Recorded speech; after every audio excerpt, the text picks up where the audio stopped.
¿Qué tal, alumnas y alumnos? Gusto en saludarles. En esta oportunidad continuamos con lo que es el examen y revisión del recurso de casación en la forma que ya habíamos analizado en principio, en particular en cuanto a sus semejanzas y diferencias con el recurso de casación en el fondo, el objetivo del recurso de casación en la forma, resoluciones contra las cuales procede y además en cuanto al plazo de interposición del recurso. En esta oportunidad vamos a analizar y de manera pormenorizada los causales contra las cuales procede el recurso de casación en la forma. Nosotros habíamos señalado que, a diferencia del recurso de casación en el fondo, que tiene una causal genérica para su interposición, el recurso de casación en la forma tiene unas causales más detalladas en un catálogo que está en el artículo 768 del Código de Procedimiento Civil y que podemos analizar que se trata de un número acotado de causales sin perjuicio de la causal establecida en el numeral 9 del artículo 768 del Código de Procedimiento Civil, que está bastante menos amplio, que debemos acotarla además en relación con los artículos 795 y 800 del código del mismo código. En particular, y en relación con las causales recursos de casación en la forma, tenemos que en las causales, y para los efectos pedagógicos, aunque han existido eh, otras clasificaciones que se han dado a su respecto, tenemos que clasificarlas primero en las que afectan al tribunal, que son las primeras tres causales del artículo 768. Las causales que afectan a la sentencia propiamente tal, que están comprendidas entre los números 4 a 8, ambos inclusive del mismo artículo 768, y finalmente la que afecta al procedimiento en cuestión es la del numeral 9 del artículo 768. Esta redacción está acotada, pero como le había señalado recientemente, se trata que la última de las causales es bastante más extensa y debemos complementarla con lo que dicen los artículos 795 y 800 del Código de Procedimiento Civil para entender cuáles son los trámites esenciales cuya omisión acarrea un vicio susceptible de recurso de casación en la forma en contra de la sentencia que se trate. Analicemos en particular cada una de las causales en la forma en que están dispuestas en el artículo 768. Primero,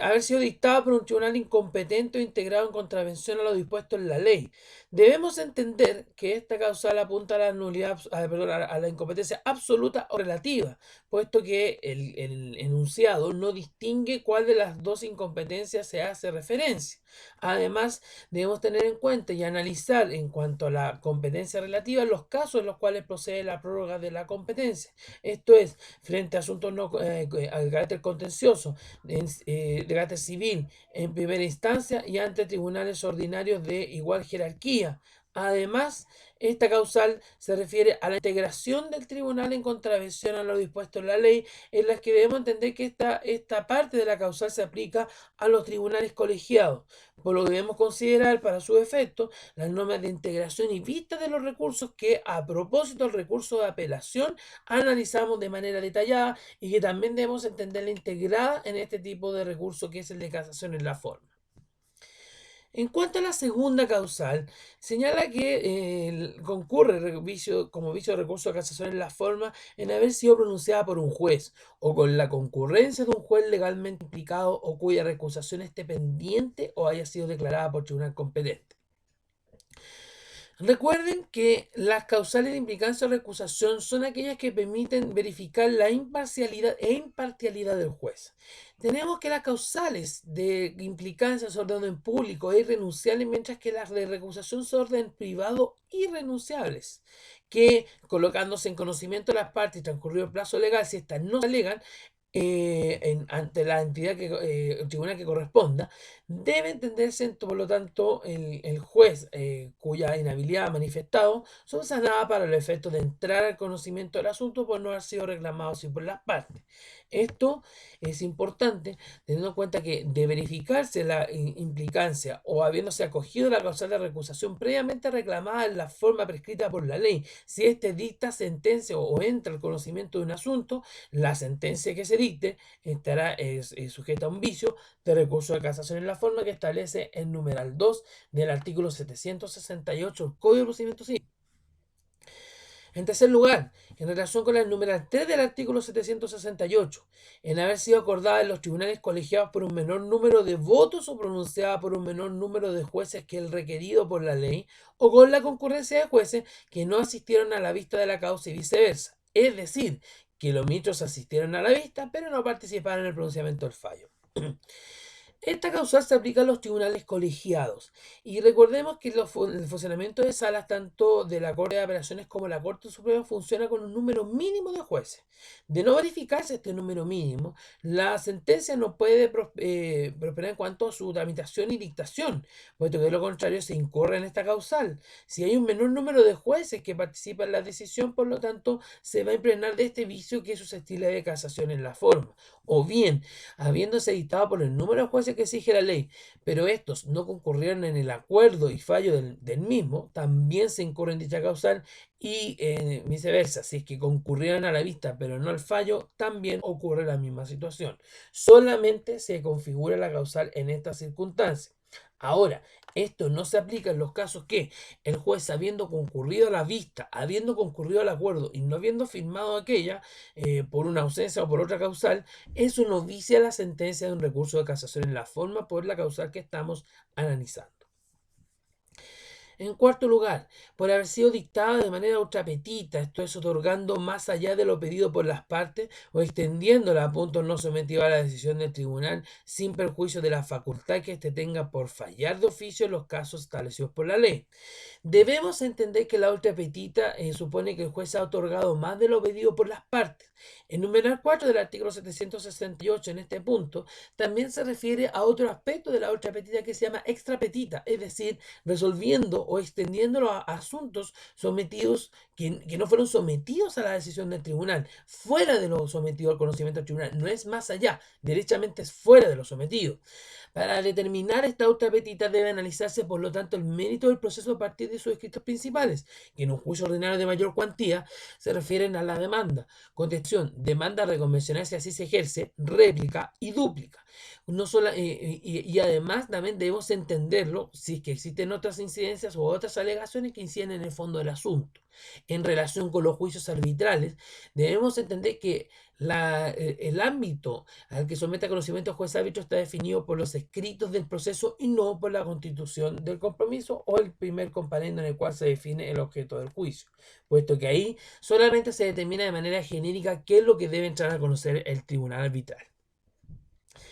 Se ha dicho además que la causal de ultrapetita no se configura cuando se trata de actuaciones de oficio por parte del tribunal, es decir, en los casos que la ley autoriza de oficio sin que se haya solicitado previamente, como la declaración de incompetencia o bien las actuaciones que el propio legislador así franquea, como la declaración de nulidad absoluta del artículo 1683 del Código Civil.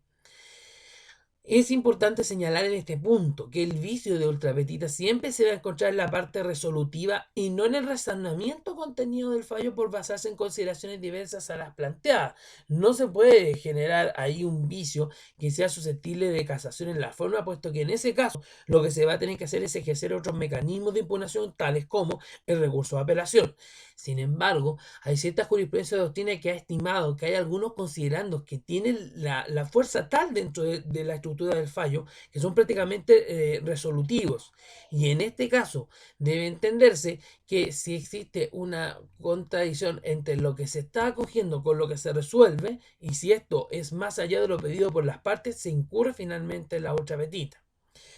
Por otro lado, también debemos analizar la ultrapetita respecto de la sentencia si la causa de pedir en juicio, es decir, el fundamento inmediato del derecho deducido en el juicio, o en su objeto, que es el beneficio inmediato que se pretende con la acción deducida, hay ultrapetita en circunstancias que se modifican estos aspectos, ¿ya? Ahora, sin que, si bien se basa en otras consideraciones a las planteadas, pero sin alterar estos elementos, debemos entender que la causal no se configura, ¿ya? Ahora, tampoco va a existir ultrapetita si es que el tribunal rechaza una demanda ejercida por no concurrir los presupuestos para su ejercicio. Es decir, debe analizar los requisitos de procedencia del ejercicio de la acción como la legitimación, el interés y también la titularidad de la acción. Esto, aunque no haya sido solicitado dentro de los escritos principales, debe el tribunal examinarlos obviamente para poder determinar en consecuencia si es que entra al fondo del asunto. por lo que tampoco se puede entender que hay otra petita o su efecto es la variante de la extra petita. Teniendo en cuenta lo anterior, tenemos que también considerar que la doctrina ha reconocido la minus petita, que es conceder o otorgar en menor medida lo solicitado por las partes, y que la minus petita no configura un perjuicio a las partes susceptibles de un recurso de casación en la forma, sino que acá lo que se debe solicitar es otros recursos de enmienda, como el recurso de apelación, puesto que no está dentro de la causal del número 4 del artículo 768 del Código Procedimiento Civil. En quinto lugar, en haber sido pronunciada con omisión de cualquiera de los requisitos enumerados en el artículo 170. El artículo 170, ustedes recordarán, tiene los requisitos y menciones básicos que debe tener toda sentencia definitiva, que respecto a las sentencias interlocutorias está en el artículo 171. Hay que hacer mención especial primero que aquí juega un rol importante si es que la omisión genera un perjuicio tal que es solamente reparable con la declaración de nulidad, puesto que así yo puedo alegar cualquier omisión de la sentencia, pero si yo no pruebo que el perjuicio que me genere es de entidad tal que deba subsanarse anulando la sentencia que es objeto del recurso de casación en la forma, no va a poder prosperar en cuanto al fondo. Por otro lado, debemos señalar específicamente en relación con la falta de fundamentos de hecho de derecho que está señalado en el artículo 170, número 4 del Código de Procedimiento Civil, se refiere a la falta del fundamento como tal y no a que se trate de fundamentos errados. Eso en materia de otro recurso y que aquí se podrá deducir si es que procede el recurso de apelación. Eso parte de la fundamentación de los hechos. Una cosa es que sean errados y otras son las que realmente se haya omitido ese razonamiento. Acá la causal procede porque se ha omitido ese razonamiento. Esto debemos analizarlo a la luz específicamente de lo que señala el derecho comparado, puesto que la fundamentación de las sentencias controla la actividad del juez, es el control, el baremo de la actividad jurisdiccional a la luz de la opinión pública, además la vinculación que tiene el juez a la ley, el respeto irrestricto que le tiene a ella. No basta con la mera enunciación de los hechos o del derecho, sino que es un análisis en conjunto de ambas situaciones. Por ende, debemos entender que acá la falta de fundamentación es la que justifica la interposición del recurso de casación en la forma por esta causal. También hay que hacer mención en relación con la omisión de la parte resolutiva de la sentencia, tomando en cuenta que el artículo 170, número 6, autoriza al tribunal a no pronunciarse sobre peticiones que hayan sido incompatibles con la que se acoge en la sentencia, teniendo en cuenta que su falta de pronunciamiento no autorizará a deducir el recurso de casación en la forma por omisión de los requisitos del artículo 170, puesto que aquí hay una excepción que señala el número 6 del mismo artículo que estamos analizando. En cuanto a la causal del numeral C del artículo 768, se refieren a haber sido dictada contra otra pasada en autoridad de cosa juzgada, siempre que se haya alegado oportunamente en el juicio. Acá, la cosa juzgada es un aspecto que incide no solamente en el proceso, sino que prácticamente en el fondo del asunto. La cosa juzgada supone que se ha resuelto lo que se está discutiendo en un juicio que está pendiente y que ya existe una sentencia firme a su respecto. Y esta se puede alegar tanto como una excepción dilatoria, excepción perentoria o bien una excepción anómala. Por eso el legislador señala ante el carácter y lo delicado que es alegar el vicio de existir una sentencia ya pasada en la autoridad de cosa juzgada, cuyo proceso en el cual incide el recurso de casación en la forma ha vulnerado, señala que es necesario prepararla, pues si no, no va a prosperar. Si no se alega oportunamente, no podrá finalmente lograrse el objetivo con el recurso de casación en la forma. Obviamente, si se alega que no ha llegado a conocimiento, esto se podrá alegar mediante otros mecanismos. Y estoy pensando precisamente en el recurso de revisión de sentencias firmes. En séptimo lugar, la sentencia contiene decisiones contradictorias. La parte decisoria de la sentencia es la que contiene la resolución del asunto controvertido. Para tener decisiones contradictorias se requieren al menos mínimo 2 decisiones que haya pronunciado el tribunal y la contradicción supone que estas entre sí resulta imposible aplicarlas simultáneamente puesto que no resultan compatibilizables. En estas circunstancias debe analizarse a la luz del mérito del proceso y obviamente del contenido de las peticiones sin perjuicio que aquí aquí también tenemos que aplicar que el hecho y se ha reconocido que existen considerandos que tienen un carácter resolutorio de manera tal que de resolverse algo contrario a lo que contiene ese considerando que se le ha atribuido el carácter prácticamente de resolutorio del fondo del asunto, que también se ha sostenido que ahí también concurren